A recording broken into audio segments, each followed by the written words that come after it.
Depuis que t'es tout petit, tu entends que le travail c'est la santé. Bon, certes, c'est pas toujours évident quand on voit la gueule de ceux qui ont travaillé. Mais au moins, ils ont eu un travail, c'est le plus important. Car ne pas avoir de travail, c'est très dégradant. C'est plus dégradant que de vider des poulets ou de torcher. S'il y a bien un mot qui prête actuellement à toutes les interprétations, c'est bien celui-là. C'est, paraît-il, le mot qui a eu le plus grand nombre d'occurrences dans les discours des candidats présidentiables. Et on l'a associé au terme valeur pour fabriquer l'expression valeur-travail. Tous s'étant bien gardés d'ajouter la particule du, valeur du travail, qui aurait supposé que, dans une économie de marché, ce travail se vend plus ou moins bien suivant le marché, mais surtout suivant les marchands faisant les profits, avec ce qui est devenu surtout une marchandise, payée au plus bas prix la matière première, c'est-à-dire le travail des autres. Or, la pédagogie Freinet a voulu se caractériser comme la pédagogie du travail. A l'inverse, la pédagogie Montessori s'est caractérisée comme la pédagogie du jeu. Tous deux s'étaient pourtant bien retrouvés au début dans le même mouvement de l'éducation nouvelle. Bon, il faut replacer la naissance de ces deux pédagogies, qui ne sont pas opposées, dans leur contexte. Pour Maria Montessori, le jeu est naturel à l'enfant. À la notion de jeu se rajoutait aussi celle du plaisir. Pour Freinet, c'était le travail qui était naturel à l'enfant. Les deux expressions comportent bien le même risque d'interprétation douteuse. Tu vas à l'école pour travailler, pas pour t'amuser, peut très bien satisfaire les tenants de l'école traditionnelle. Quant au jeu, s'agit-il des jeux d'argent, des jeux olympiques, du jeu pratiqué par les joueurs de foot professionnels, de jeux éducatifs? Le jeu, ce ne serait que du loisir ou un moyen du pouvoir. La célèbre expression « donnez-leur du pain et des jeux, et ils se laisseront faire ». Aujourd'hui, pour les jeux, nous sommes servis. Pour le pain, c'est beaucoup plus douteux. Maria Montessori, issue d'un milieu conservateur et catholique, était une des premières femmes médecins et avait créé dans la clinique où elle travaillait l'un des premiers services pédopsychiatriques d'Italie.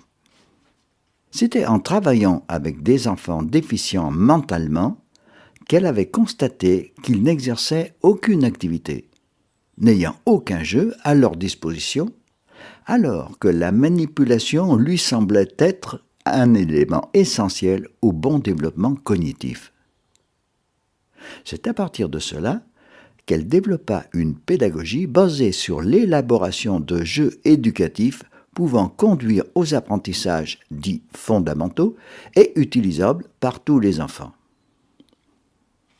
Mais tout dépend comme cela est décliné dans l'école. Pour beaucoup d'écoles, il s'agissait de substituer le jeu à l'exercice. Le jeu ne devenant alors qu'une sorte d'exercice ludique dans la mesure où il était créé, conçu, réfléchi, concocté par un expert, supposant que son exécution allait permettre de développer un certain nombre de capacités langagières d'apprentissage. La pédagogie Montessori s'effectue avec le matériel Montessori et son mode d'emploi, pour l'éducateur-utilisateur. Le jeu reste quand même une sorte d'exercice fortement suggéré de manière plus souple, moins imposé, parce que plus facilement accepté. Freinet, lui, était issu du milieu populaire. Instituteur, il avait subi la boucherie de 14-18. Revenu blessé, c'était le « plus jamais ça » à ce que l'école, avant la guerre, avait quelque peu contribué. Il faisait partie du mouvement anarcho-syndicaliste de l'époque. Entre la fin du 19e et le début du 20e, le monde ouvrier avait pris conscience de surtout revendiquer sa place comme travailleur dans une société qui ne peut exister que par et grâce au travail, non pas source de profit, mais nécessaire dans le partage, la répartition et la mutualisation des compétences et des énergies qui permettent à chacun de vivre avec les autres et de progresser avec les autres. Le mouvement Freinet est né dans ce bouillonnement des grandes révoltes ouvrières. Qui courbent nos maigres échines. Où vont les flots de nos sueurs? Nous ne sommes que des machines. Nos babelles montent jusqu'au ciel, la terre nous doit ses merveilles. Dès qu'elles ont fini le miel, le maître chasse les abeilles.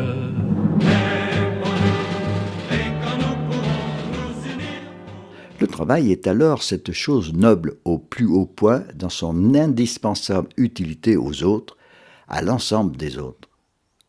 On pourrait dire que le travail, c'est de l'activité utile et utile aux autres. L'oisiveté, son contraire moral, se nourrit, elle, du travail des autres.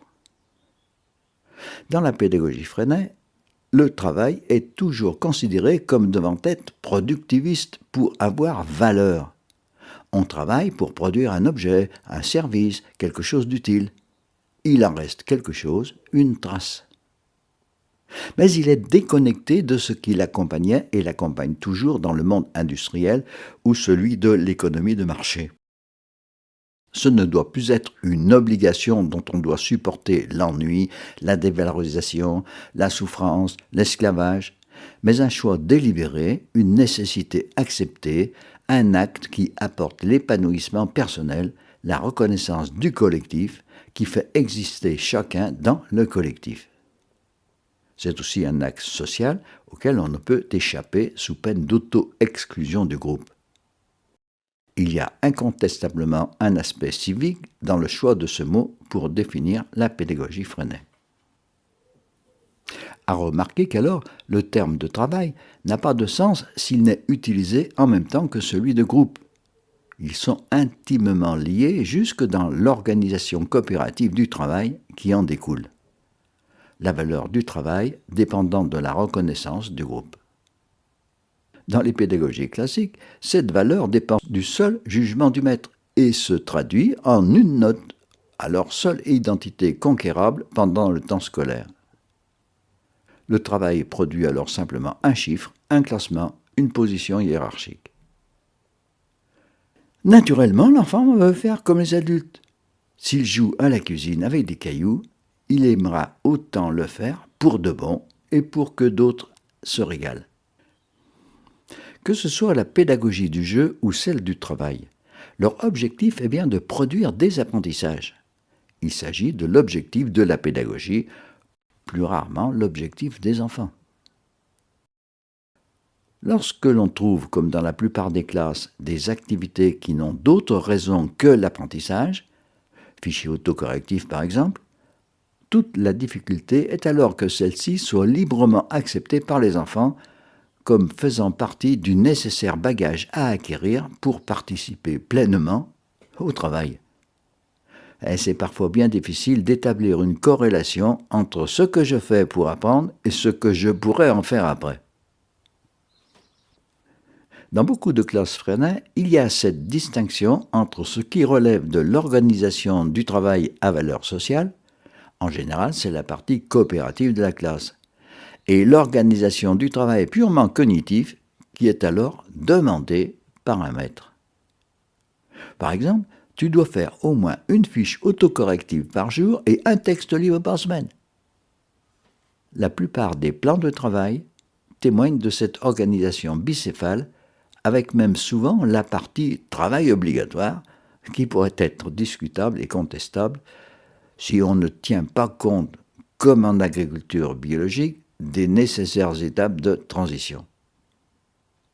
En éliminant le jeu sans chercher à savoir tout ce que l'on peut mettre sous ce terme, en l'opposant au travail, on réduit ce dernier à son seul sens social. J'aurai moins de temps, le temps c'est de l'argent, j'aurai moins d'argent. J'aime pas travailler debout, j'aime pas travailler assis, j'aime pas travailler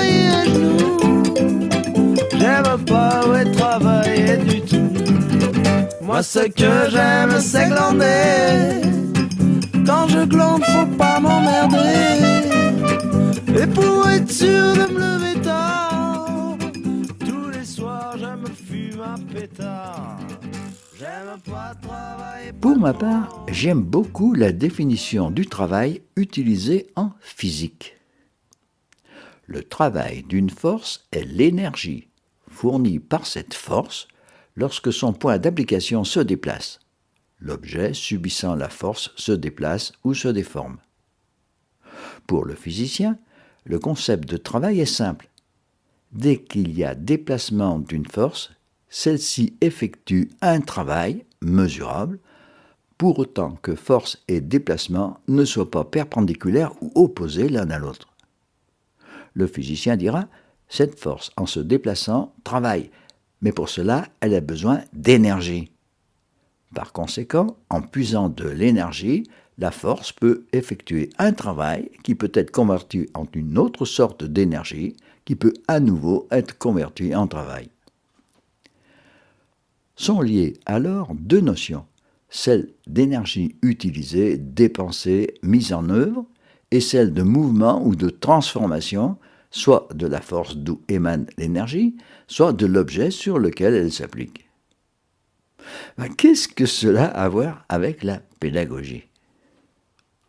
Cette fois, la notion de travail n'englobe plus seulement ce qui peut être caractérisé par sa fonction sociale ou implique l'idée d'obligation, d'effort contraint, voire de souffrance. Elle n'exclut plus tout ce qui pourrait être considéré comme seulement ludique. Elle englobe alors toute activité nécessitant une énergie et dont résultera une transformation de la personne mobilisant cette énergie. Ce qui se passe dans n'importe quelle activité. Très curieusement, la physique expliquerait même la stérilité d'un certain nombre d'actions pédagogiques.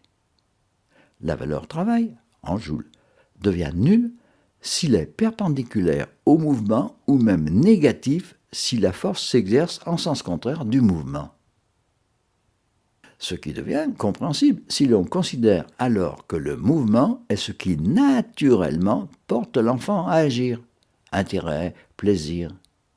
Dépenser de l'énergie pour exécuter une activité qui n'a pas un sens concret et immédiat, exercice fiche, ou qui est imposé, a, la plupart du temps, un effet nul, voire un effet contraire, source de blocage ou de régression.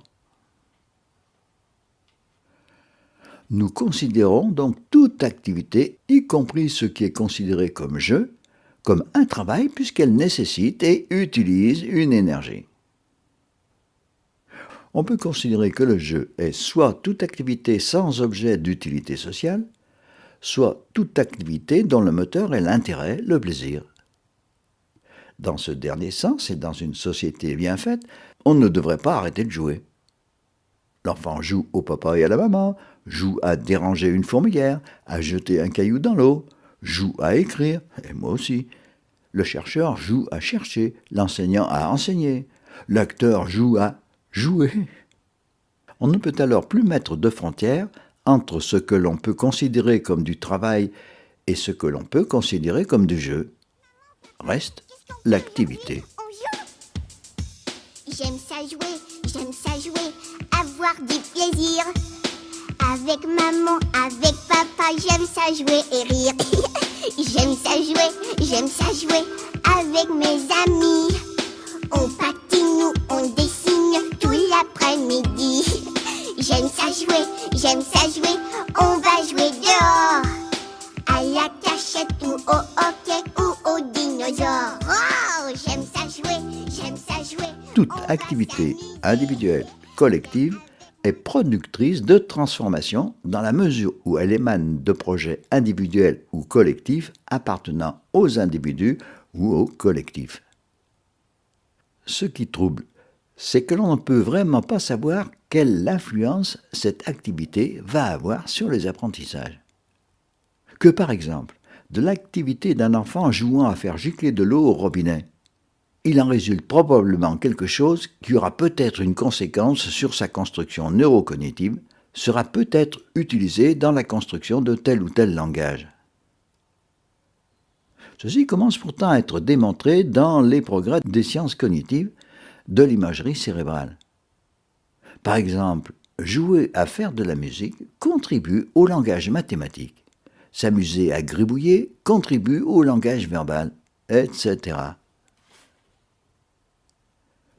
Ce qui est très ennuyeux pour l'école, ce sont les quelque chose, les probablement et les peut-être. Le travail en tant qu'énergie utilisée dans une activité quelconque pouvant être difficilement conçu dans le cadre où on ne saurait pas ce que l'on peut en attendre, à quoi il va aboutir, s'il va aboutir à quelque chose. En général, on attend de toute activité des apprentissages. Quels apprentissages ? En général, ceux qui sont définis dans un catalogue et qui sont dévolus à l'école. C'est là que le bât blesse. Par exemple, apparemment, aucune activité naturelle ne va déboucher naturellement sur l'apprentissage de la mécanique de la division. On peut dire aussi qu'il y a peu de chances qu'une activité naturelle ait naturellement comme objet l'apprentissage de la division. Tous les apprentissages que l'école doit produire, apprentissages contenus dans des programmes, vont heurter les enseignants à ce doute. Y aura-t-il au terme de telle ou telle activité la réalisation d'un des apprentissages requis ? Le travail ou le jeu vont être alors surtout l'activité ayant pour objet précis la transformation à réaliser, apprentissage, où seront filtrées et sélectionnées les seules activités susceptibles d'aboutir aux apprentissages demandés. Par exemple, serait-ce sérieux de considérer qu'un enfant qui peint, écoute de la musique, joue à la marelle, s'amuse à inventer n'importe quoi, travaille ? Ce serait même scandaleux s'il ne faisait que cela à longueur de journée. Ce n'est acceptable que si on le considère dans sa phase détente, dans l'épanouissement nécessaire à la rentabilité du travail qui suivra. Mais que ces activités puissent être directement liées à la construction des apprentissages référencés est encore difficilement compréhensible et difficilement accepté. Combien de fois ai-je entendu des enseignants freinés se plaindre « Je n'arrive pas à les mettre au travail ». Peut-être est-ce cette raison qui fait prudemment utiliser l'expression de « pédagogie du travail » comme toujours d'actualité, tant il paraît encore impossible que l'école puisse être un lieu de réalisation de n'importe quelle activité. En somme, l'apprentissage demande qu'il y ait activité, on est d'accord. Mais dans la croyance générale, pas n'importe quelle activité, c'est-à-dire n'importe quel jeu ou n'importe quel travail. Du coup, travail et jeu éducatif distinguent deux types d'activités qu'il est nécessaire de faire inclus dans une organisation spécifique. C'est ainsi que dans beaucoup d'écoles se dénommant Montessori ou Freinet, les deux pédagogies se côtoient, plutôt Montessori pour les petits, plutôt Freinet pour les plus grands. Bon, dans le prochain podcast, j'aborderai comment, dans nos classes uniques de troisième type, il n'y avait plus de distinction entre travail et jeu. Le travail, c'est la santé. Rien faire, c'est la conserver. Les prisonniers du boulot font pas de vieux os. Ces gens qui courent au grand galop, en auto, métro ou vélo, vont-ils voir un film rigolo? Mais non, ils vont à leur boulot.